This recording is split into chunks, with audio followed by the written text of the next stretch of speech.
welcome to Oakland. It's great. It's great to be back in the Bay Area and certainly to be here with you. Your fire department has been terrific. We appreciate the hospitality. And with that, we wanted to start with, why don't you tell us about your leadership origin story? Well, do you have 3 days? I have a real complex story, Chief. So my career started in Mississippi as a firefighter EMT. So started on the job February 19th, 2001, but it might as well have been Mississippi in 1960. So being called the N-word, hearing the N-word, having a noose in my locker, racial epithets written on pieces of paper, pushed into my locker. I mean, you name it, I experienced it. Broken glass on my bunk boots. And that was my introduction of what not to do if you're in a position of authority, which is to allow that kind of behavior to take place. Took it to the chief, of course, nothing happened. And, I was young, didn't know anything about my employment rights. I was on Gilligan's Island, if you will, as the only African-American firefighter on the department at the time. And I believe they still don't have any African-American firefighters even now today. And so what that did for me is to really motivate me to do any and everything I could to be the best firefighter I could possibly be. When those tones hit, I was not going to be the weakest link. So leaving Mississippi, went to Iraq as a civilian fire chief working for the government at a very young age. I think I was, 25, 26 years old. I was a kid and grew up real fast in Iraq. Left Iraq 2007.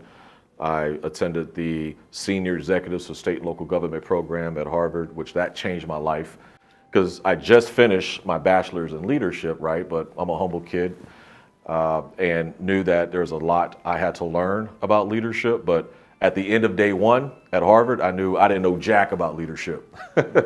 That's how great the professors were and how intriguing the program was. Fast forward to Oakland, established as a career department on March 13th, 1869. So privileged and honored to be at an organization to where a lot of departments say they're all hazards, but we're truly all hazards here in Oakland. Not only do we have WUI, but of course we have water rescue, we have earthquakes to contend with, we have tsunamis to contend with. I mean, your average fire department, doesn't check all of those boxes. So, do we have our challenges here in Oakland? Absolutely. Every fire department in the state of California has its challenges in regards to staffing and mandatory overtime. But because of the collaborative relationship, working together as labor and management, we've had authorization to hire roughly 100 firefighters, which we're in the process of doing as of today. We are in a very interesting time in the fire service, and I couldn't agree with you more that it's about labor and management coming together. It's about trade associations like CSFA coming together and providing things, really focusing on, everybody kind of wanted to stay in their own lane, but frankly, sometimes those lanes need to, come together in order to strengthen, right, that package of what we're trying to do for our members. So let's talk about LEDs and again, leadership, equity, diversity, and service. And if you were to think about, each one of those titles, what comes to mind? It means different things to different people, obviously. And I think with our intent of the LEDs committee was having the courageous conversations, making sure that we were bringing things to light that are very uncomfortable for people, right? But as you know, if we don't talk about it, we're certainly never going to solve anything. It's funny you say that. You used the term courageous conversations. I was going to say having courage. If you really want to embrace leadership, equity, diversity, and service, you gotta have the courage to do so. Being in a position of authority, like the two of us as chiefs, that doesn't necessarily make us a leader. Our actions determine if we're leaders or not. A lot of times when you exercise leadership, you're going to make someone uncomfortable, sometimes yourself. I've been in situations to where I had to do certain things or even say certain things at a certain time because I am the chief of the department and all eyes are on me as this scenario was playing out. And so you cannot hesitate to do the right thing. You have nowhere to run, nowhere to hide. And being intentional in what you do and how you do it is so critically important. I recall when I first got on the job 21 years ago as a firefighter EMT, I took a written exam, physical agility test, that was it.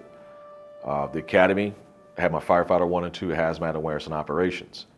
You come to Oakland today, you're going to get your firefighter 1 and 2, you're going to get your engine 1A certification, you're going to get your firefighter safety survival course certification, you're going to get rescue awareness and operations.